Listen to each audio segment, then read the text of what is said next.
sense of welcoming,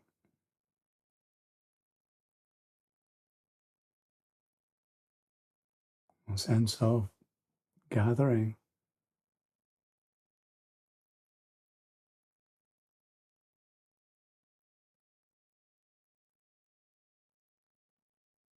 awareness.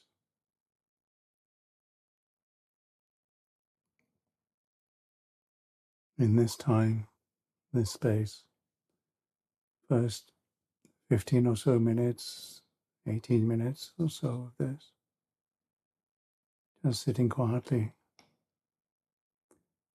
or gathering quietly,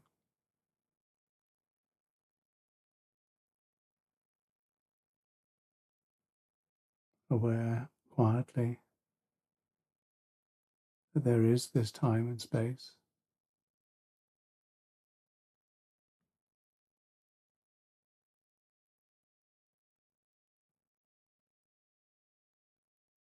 And the separation and the joining of this time and the space.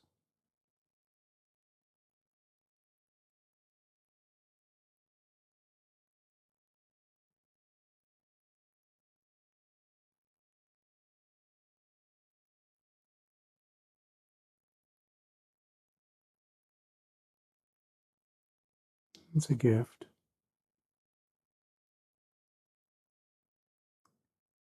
received.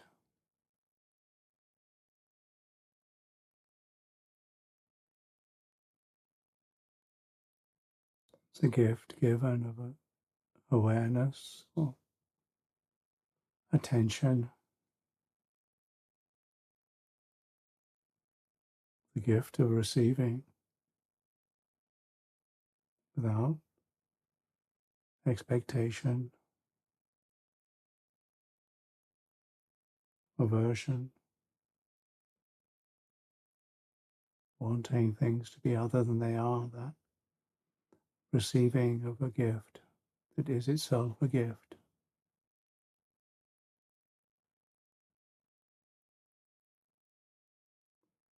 given,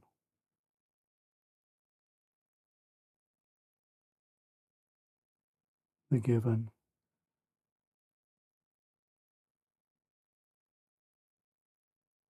the assumption in the given,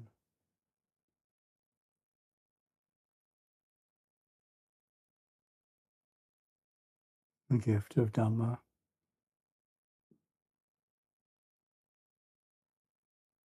given in this moment.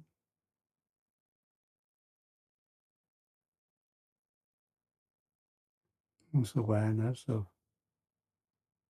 the separation and the stress of that, the gift of completeness in this, the awareness of this,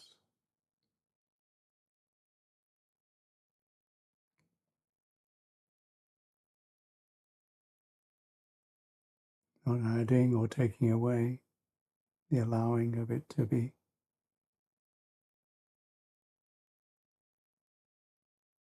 the no problem of this moment,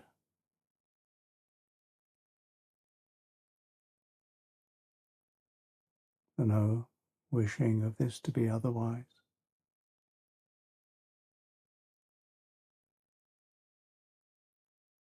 Because it's like this.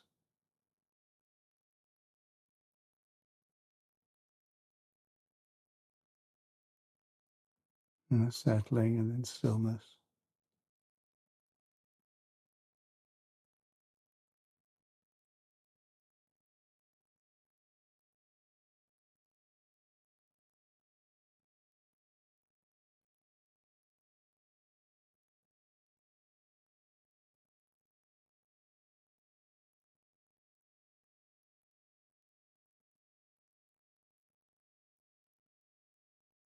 It was all the time on all the space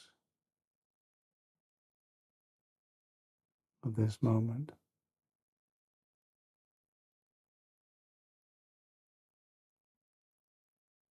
this presence.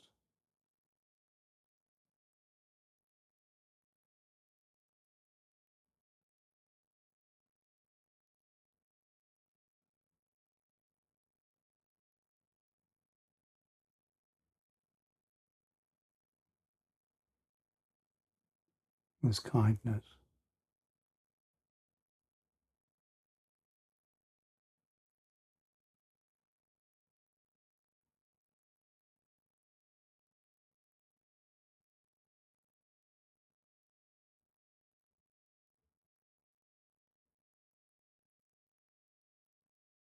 This complete acceptance.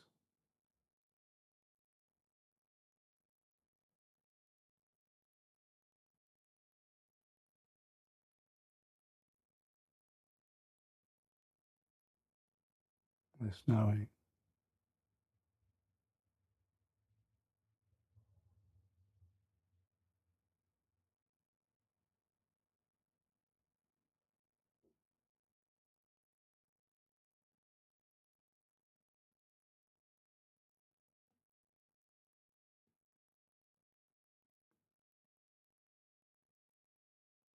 The whole of the sensation, the experience.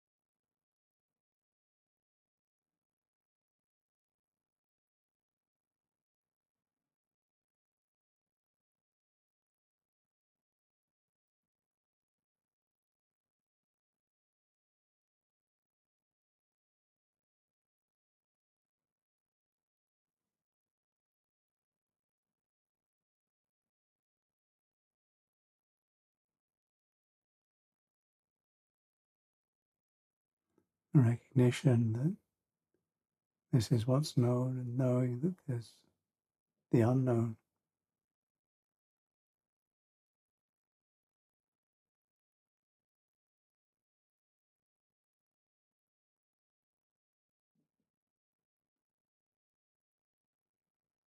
The knowing of the unknown is like this.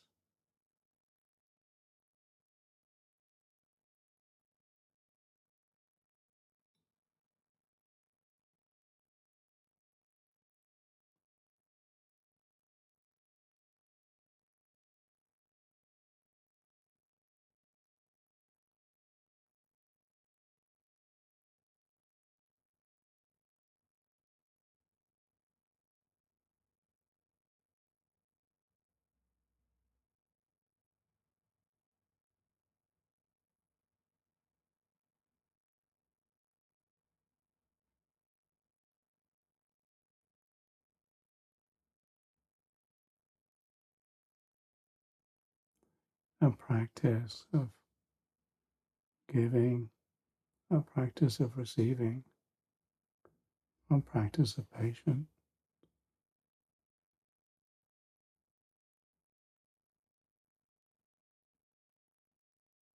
In this now and here,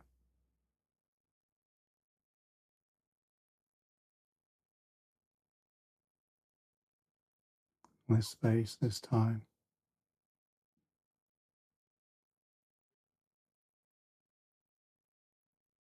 this creation of a sense of separateness, understood,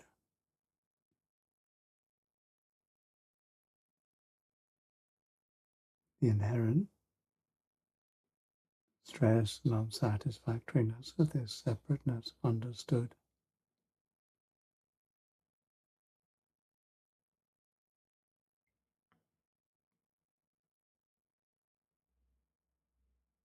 This now and this here, this sense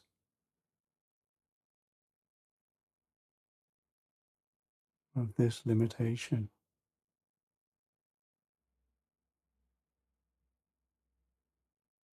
and the knowing,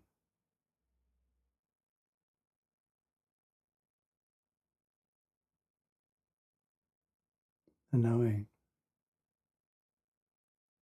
the knowing that there's the knowing.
My breath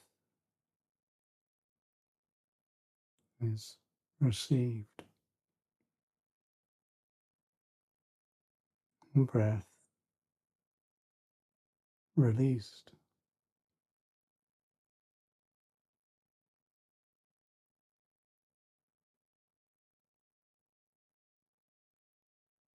This rhythm, this life.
It's like this.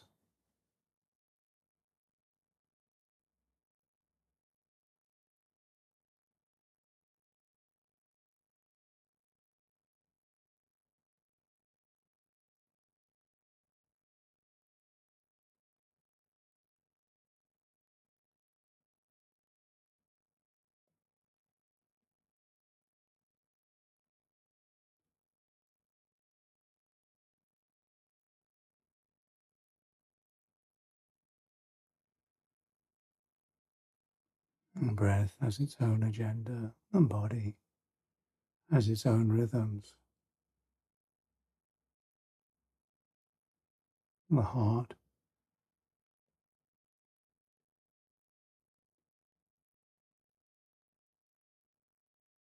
and this knowing.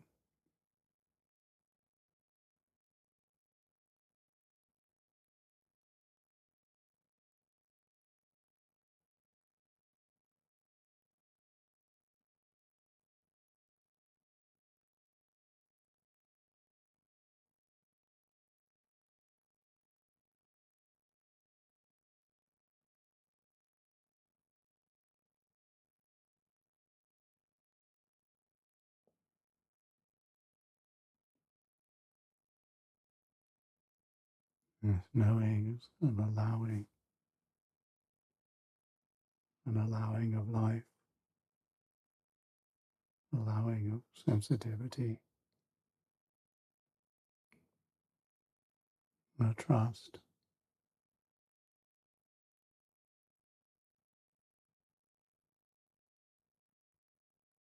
nothing to do,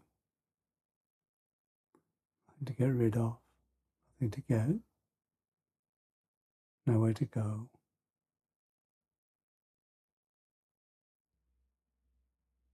This practice,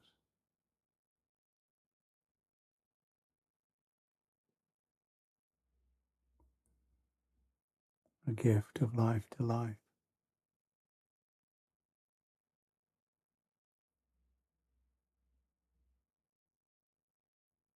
knowing the knowing,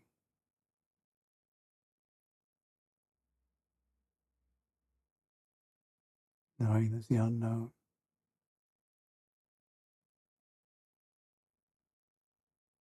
known,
Nothing to get rid of, nothing to get, nowhere to go, nothing to become.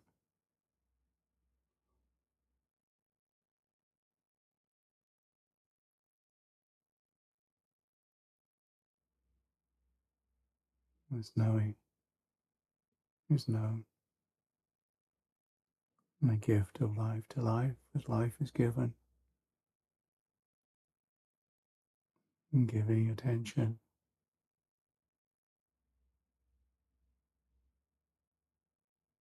no expectation,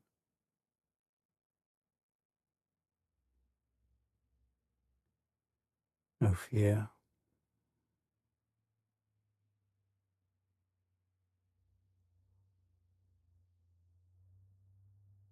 knowing there's knowing.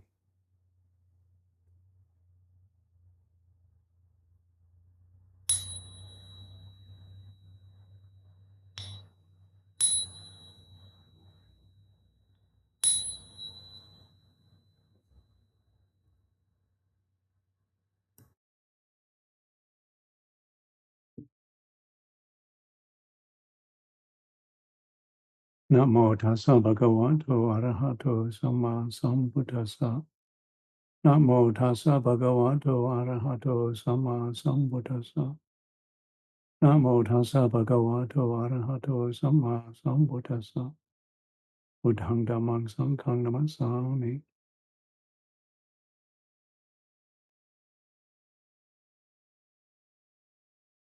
Well, it's coming up to Asalaha Puja. It's coming up to the start of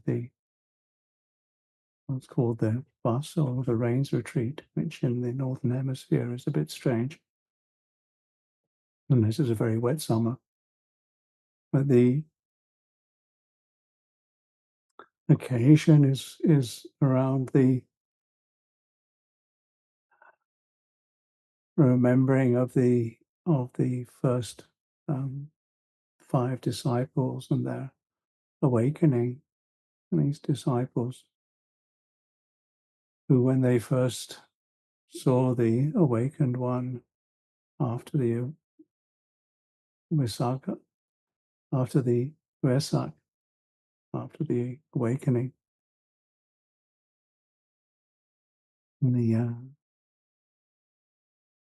the way of rejecting the possibility of awakening, and then the recognizing of the way that the Lord Buddha moved and how he was, a sense of confidence that something had to be done. So they set out a place for him, and then he taught the Dhammacakkappavattana Sutta, the first turning of the wheel of the law. And these 5 companions, they were there due to causes and conditions. They had Kondanya was the oldest. He was as a young man, he was one of the people that were called to the palace when the Prince Siddhartha was born. And the people were brought to the palace. Well, this is the way the story goes. And I think the story goes that 9 of them came. I'm not sure what all their names were. But the youngest, most of them said, well, that this being will either be a wheel-turning monarch. A wheel-turning monarch is one that rules justly and rules over the known world, just and kind and suitable way,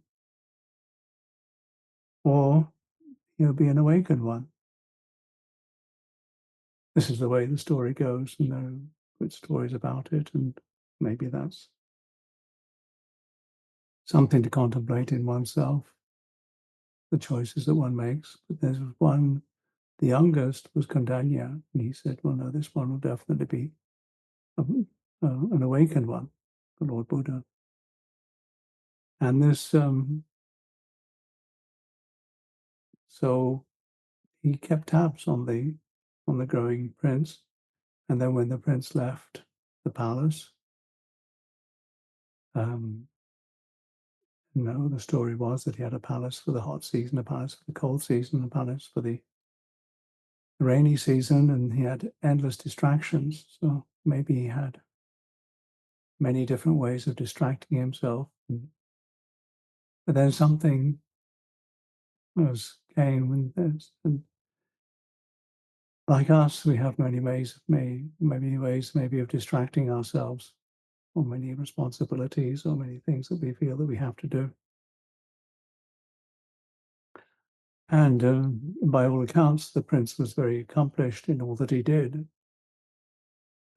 So he didn't have any problems filling his time or doing things. But the way the story goes, like for most of us, somewhere along the way, there comes the realization: this body's not going to last forever. This body is subject to sickness, and this body will die. That's the way the story goes. When that realization happened, then there was this sense of, well, maybe there is some sort of way out of this. Maybe there is something that can be done. And the seeing of a renunciant was that spur. So he left the home, and then Kondanya followed him. And I don't know how most of the others came. One of the, I think the oldest of the scholars had a son. And in the way of these things, that he was named after his father, and his name was Asaji. So the ones that I know the names of and know a little about, from what the story goes, is Kondanya and Asaji. Asaji being the youngest and Kondanya being the oldest. And between those, you've got Bahia, or Badia, Vapa, and Mahanama. What those were up to and where they came from, I can't find out easily. And maybe there are ways of finding out. But the two ones that were important for this purpose is Kondanya and Asaji. And Kondanya was the one that, when the Buddha gave the talk about the Four Noble Truths, he said, that these are the ways that usually people respond to the fact that there is a sense of discomfort. We respond to the sense of discomfort or not liking what's happening, of either trying to distract ourselves or indulge ourselves or get something good happening, which is a way of deadening and not giving life to life, a way of self-harming, or the other way is deliberately self-harming and trying to go full on and too tough on things. And those two are the ways that aren't profitable. One is also not very noble. The other one's just hard work. But there is a middle way. And the middle way is the relationship that gives nobility and worthwhile the experience of life, makes life worthwhile and gives it nobility and gives value to life, which is the ways of relating to, the fact of stress, which is to understand it, the fact of dukkha, which is to understand it, the fact that there is this sense of not getting what one wants, being associated with what one dislikes, being irritated, feeling a sense of grief, sorrow, lamentation, despair, sense of pain, a sense of separateness. And this is something that the relationship that makes it worthwhile and gives it nobility is to understand this. And then the relationship to that which causes that, which is the sense of inadequacy, and the sense of compulsion, the sense of ignorance, which drives the sense of there must be something else, there must be something else, there must be something else, a sense of constant dissatisfaction with the way things are. And that is to be abandoned. The way to make that worthwhile, the way of understanding for that is to abandon that. Abandoning is not not trying to suppress it or get rid of it, but abandoning it. Abandoning it means just letting it be how it is. It's the way of things. And then there is something that one can do in this, of course.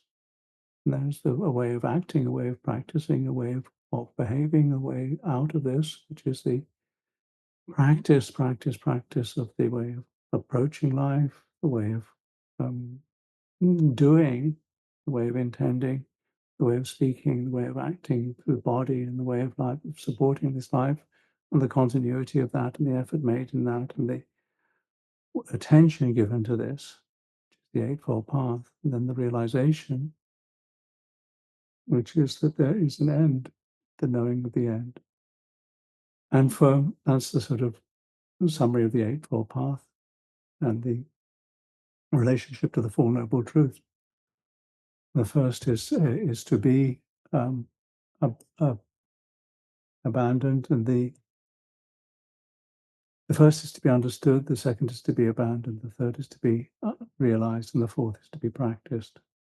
Now, Kondanya understood that, and so for an old fellow, he managed to get a taste of that, and he was the first person who really understood the teaching, and he was like the senior disciple of the Lord Buddha, and so that was worthwhile, from being the youngest person to come to see the babe to the oldest person, and the first true disciple of the Lord Buddha. He was in a prominent place, and he was good in his life, and then he was senior, in fact, to the chief disciples of Sariputta and Moggallana. He was the senior follower, and then so it all became a bit embarrassing. So he decided that he may be best to go and live somewhere quietly. So he did. So that was Kondanya. And the Asaji was the fifth one, and he was the youngest, is the way the story goes. He was the son, as I said, of one of the teachers, and that being the son, he was also just keen, but he was also the slowest to learn, which was interesting. He was the slowest to learn. So when the Buddha was explaining the bit that actually led to the awakening of the five disciples, which was the talk on the Anatta Lakkhana Sutta, that sutta that is a series of questions and answers, which is to, this thing that we identify with, these things that we identify with, this sense of separation, this sense of what we take personally, the sense of the body, or the persistence of things, the sense of the response to sense input, either towards or away. And the sense of persistence of things is rupa, is the sense of the four great elements: earth, water, fire, and air, which is rupa, which is those qualities that make up this sense of separateness, that give us a sense of existing, separate, persisting in space. This is what rupa is about, this sense of persistence of anything. And then the response to this, which is through the sensitivity, through the sense of either going towards or away from things, is the Vedana. Is what they sometimes call it feeling, but it's not quite as complex as that, because the feeling is all to do with what we call feeling or emotions, is all to do with the way that we perceive things, the way that we hold on to things, and the intentions and the complications and the patterns we make, which is sanya and sankhara, which are the other elements of existence, and these exist within this strange fifth khanda, which is the one of consciousness, and the sense consciousness, which is the sense of either presence or separation, or connection or separation, and then the whole way of the consciousness as one of the elements goes, because the four great elements, earth, water, fire, air, exist in space, and space and the sense of separateness itself exist within the whole thing of consciousness. The thing that without the sense of consciousness, the rest falls apart. The consciousness is what makes this sense of joining and separation. Anyway, are any of these permanent or impermanent? Any of these things permanent or impermanent is the way that the questions go. Can we control them? Is the first question. Are they utterly on? Is there something that you can control? You can really say, this I can absolutely control. I'll only do this and I won't have the other. And the answer to that, of course, is, oh, it's out of control, mate. It's not something that can be controlled. The whole thing of separation, the whole thing of the responses, the whole thing of the patterns, the whole thing of the memory and the habits of these, and the whole way that this whole thing works is out of control. It's just the way that it is. It's a given. This life is given. It's a given that we are. This is how it is. And our capacity to control it is extraordinarily limited. Extraordinarily limited, because it's always shifting, it's always uncertain. They're always Asaji's comment that allowed Sariputta to be awakened was when the causes, when of all things, the Buddha told the cause. So that when the causes and conditions of something are there, the thing is there, and if the causes and conditions of something are there, it's not there. And there's all sorts of different things that are impinging, and then any sense of separateness is always conflicting. It's always conflicted. It's always, in some way, not quite right. Even in giving a talk, it's never quite right. In any sort of explanation, it's never quite it. It's always something that's an approximation. It's never quite. You're looking for something that's. If you're looking for perfection in what's imperfect, you're going to be disappointed. No, it's just always like this. It's always shifting. So why take it? So that this is the second question in the Anathalakkana Sutta. The first statement is that it's out of control. The second statement is that the second sort of question about it is that it's all shifting and all changing. So the third thing is, well, why take it personally? Past, present, future, gross or fine, beautiful or ugly, internal or external, past, present, or future. Why take it personally? That was it wasn't, this was the statement of the Anathalakkana Sutta is much more a question rather than saying there is no self. It's much more a sense of why bother with it? Why bother taking it so personally? Because it's always going to be out of control and never going to satisfy you. So, Asaji, Asaji took time to figure that one out and time to understand it. But his experience as the youngest of the five disciples was that much. And I think there's something lovely about that. And of course, he was the one that Sariputta saw on Bindabat and asked for the question. When Sariputta got the answer, he immediately understood. And Sariputta was, of course, the one whose wisdom was developed as equal to the Lord Buddha.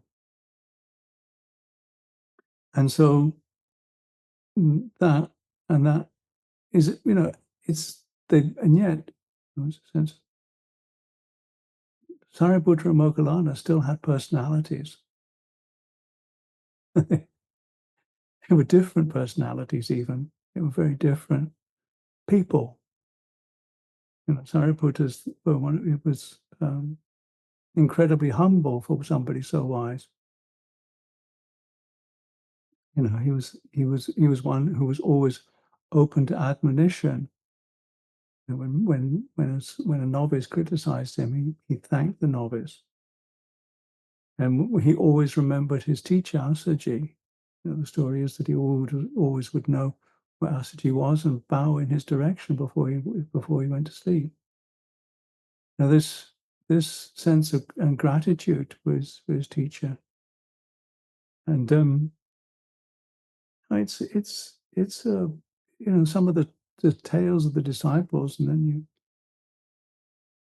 you think, because there were all sorts of disciples, and you can read all about them, and some of them were pretty crazy, and some of them were, were, were pleasant to be around, and some were a bit intense, all the different things that they were. And they never had the sense of, wanting to somehow change their personality. This sense of wanting to get or become something, that which is such a feature of our it's a feature of human things, in the sense of, well, if I just get this right, then everything will be all right. If I just get what I want out of my life, then I will somehow be me a better person, then I will somehow be able to control myself. this way that we beat ourselves up or get greedy, or then we think, well, I've got it now. Yeah, now I understand. Now I'm better than now. Now I'm really, I know I'm my heart is purer now. I have a better understanding of all this. I am now, oh, I'm terrible. I can't do it. It's not worth it. I'm never going to be able to do it. I need to find another thing to do to find out how I can do it. Oh, dear. Sob stories the whole time. It goes on and on and on. And whereas it's quite simple. Practice the Eightfold Path. Because that's all the thing that's going to make your life worthwhile. Makes life worthwhile. Really practice Sammaditthi, Sammasankappa. Those are the ones that are wise. The assumption that there is goodness, and in the doing of goodness it's worthwhile. That there is something that can be learned, in terms of there are ways of figuring things out.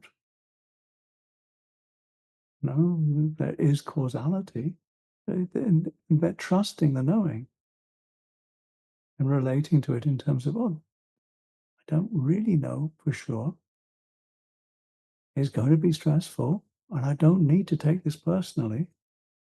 That this is about as much as I need to know, a handful of leaves. I don't need to understand everything, but this is how much I can do. And then really intending or putting, because we're doers.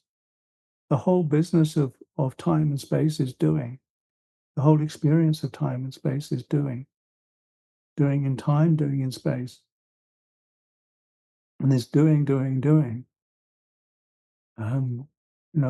Careful what we do. We act mentally. A lot of that is just acting, or doing. A lot of that is quite automatic. A lot of the bodily things is automatic. I mean, have you decided whether to move your peristalsis around? Have you decided how much your blood pressure is going to go up and down? I think there probably are people who've figured that one out. There's There's all sorts of ways of doing it, but really, in the end, as all doctors know, doctors never ever stopped anybody from dying. Eventually, they all do. You know, what they can do is help people suffer less now and in the future. That's what we can do, and we can do that with this one, and that's through the practice of the Eightfold Path, right? The knowing of this knowing, the internal experience of what are we doing now? What's the doing that's happening now? And what's not doing? A lot of the the practice is about not doing.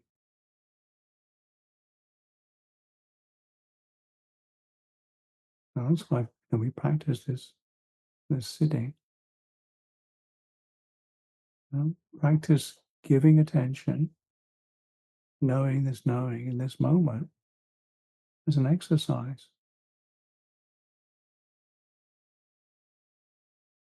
And a continuity of this freedom and an experience of this freedom. Freedom from the sense of wanting to indulge, freedom from the sense of wanting to get rid of, freedom from the sense of restlessness, freedom from the sense of torpor, freedom from the sense of not knowing what to do, freedom from the hindrances. This knowing of this knowing. Practice being free. Free. And that's free from the sense of taking this whole thing personally, the whole sense of me getting somewhere or getting rid of something. This whole personality cult, which which we buy into. It's good to have stories. It's good to have stories of Kundanya. Old man, waited a long time, heard the teaching, understood the Four Noble Truths, liberated after the recognition, well, I don't need to take all this personally, it's just like this. And the young Asaji, oh, my dad said it was a good idea to look out for this guy, Siddhartha Gautama. I'll look out for him. Well, I don't know what I'm doing, but here I am. I'll stay with him for 6 years, figure it out. This is really tough. Then figuring it out, and then, oh gosh, somebody's approaching me. I don't know who he is. Because actually, probably Sariputta was the same sort of age as the Lord Buddha, so he would have been older than Asaji. So when this guy's bothering me on Bindabat, what am I supposed to say? of all the things that the Buddha has explained the cause, and then this older guy has this respect and I think for the rest of his life. And there was no sense of well, I'm a big person or I'm somehow getting something out of this for me. There was no worry about my personality or what I have to do. It was just, this is how it is. I'll work with it like this. So this is an imperfect, unsatisfactory muddle of a talk, but in some ways, some reflection on the Four Noble Truths and the five khandhas. I hope it's of some value. There's a few more questions. If you've got any questions that you want to put in the box, you're welcome. But for now, Evan.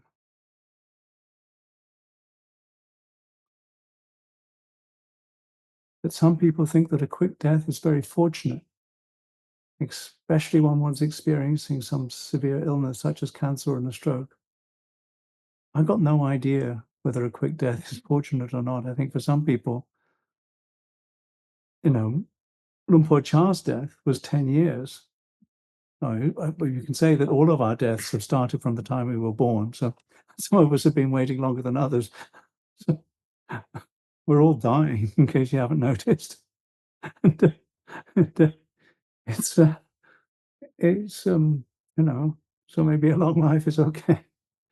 If it leads to some sort of awakening at some point, it helps others, that's good. I mean, for Charles, 10 years of paralysis was something that allowed the community around Wopopong to really gather. It was a remarkable gathering, and the whole Wopopong community is something that's quite strange and remarkable right now. But how to prevent negative proliferations? Not getting what one wants is dukkha.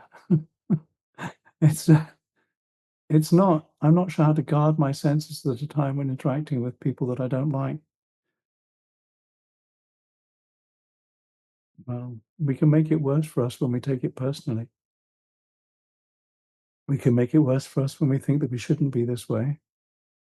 We can make it worse for us when we think those people shouldn't be this way. There's an incredible amount of stupidity. And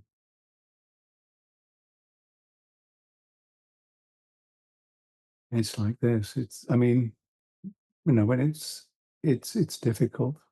It's difficult. I mean, I don't think it's necessary to put ourselves in positions where there's a lot of danger unless we really have to.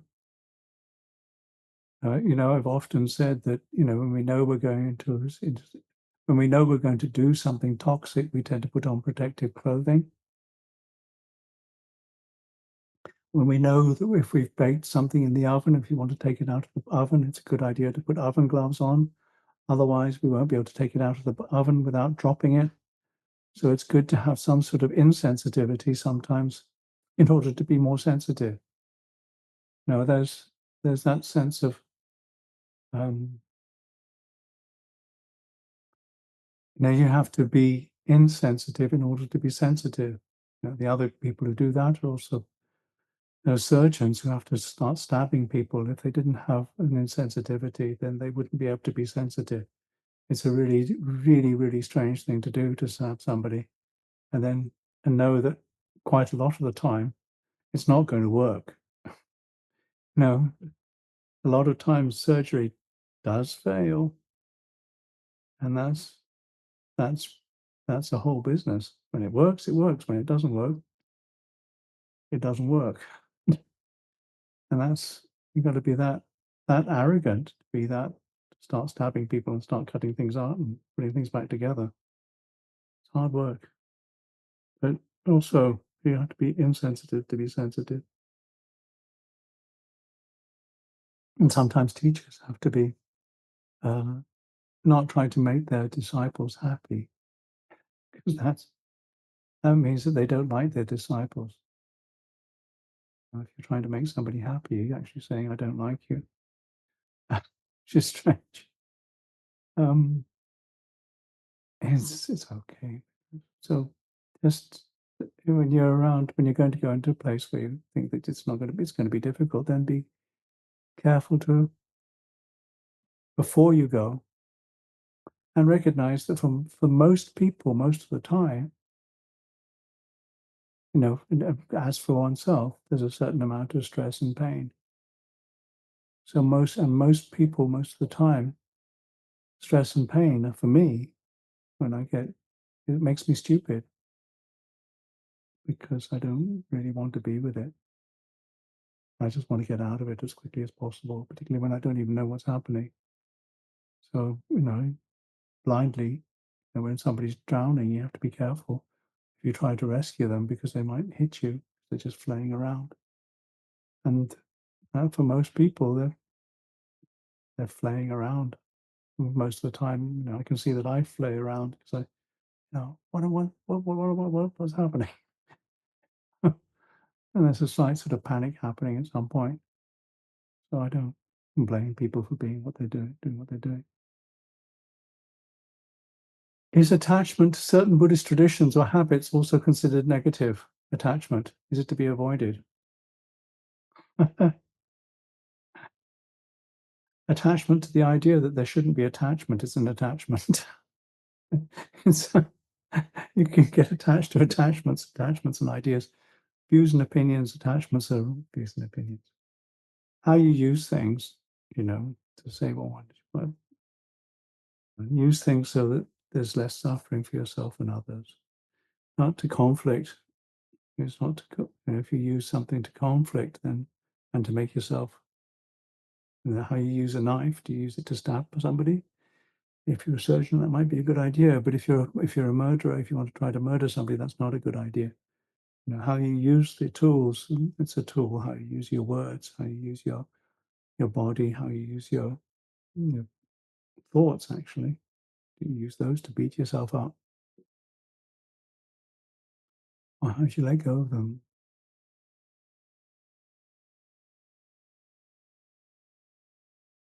Yeah, therapy is sometimes helpful if it helps you take things less personally. It's good to have sometimes a doctor. If there's sickness, it's good to have some sort of therapy. But if the therapy is not about making me a better person, it's about helping me to suffer less now and in the future. It's not about trying to make myself something that I'm not. It's just this is how it is. And there are bits that I don't understand. There are bits that I do understand. Though that's how that habit works. Aha. No, a spiritual awakening is not designed to make you a better person. That your personality probably will change, but it's not. That's not what it's about. It's about understanding what is happening, and it's fine to take therapy. Sometimes therapy is good if it's something that you have to keep paying for, and it doesn't have some sort of sell by date. And it's probably just a way of making money for the therapist. Sorry, it's it's it can be a bit of a con, but different therapies are different for different people, and some are more body based, and some are more conversation based, and there are different things for different people, and different people their way in different ways. So I'm not sure. Choose your therapist with care. It's like choosing your doctor with care. It's because it's a minefield. I don't know. I mean, you know, eh, different therapies, different people do different things for different things. Even something as non-verbal as the Alexander technique is a therapy. It's but therapy is where you're talking about things. If it increases your sense of of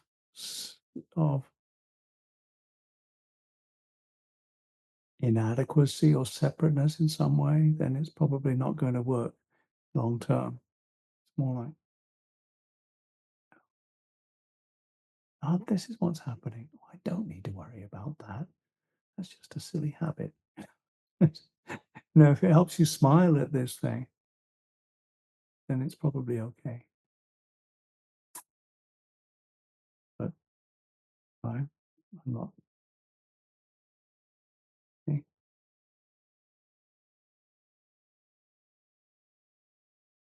Righty.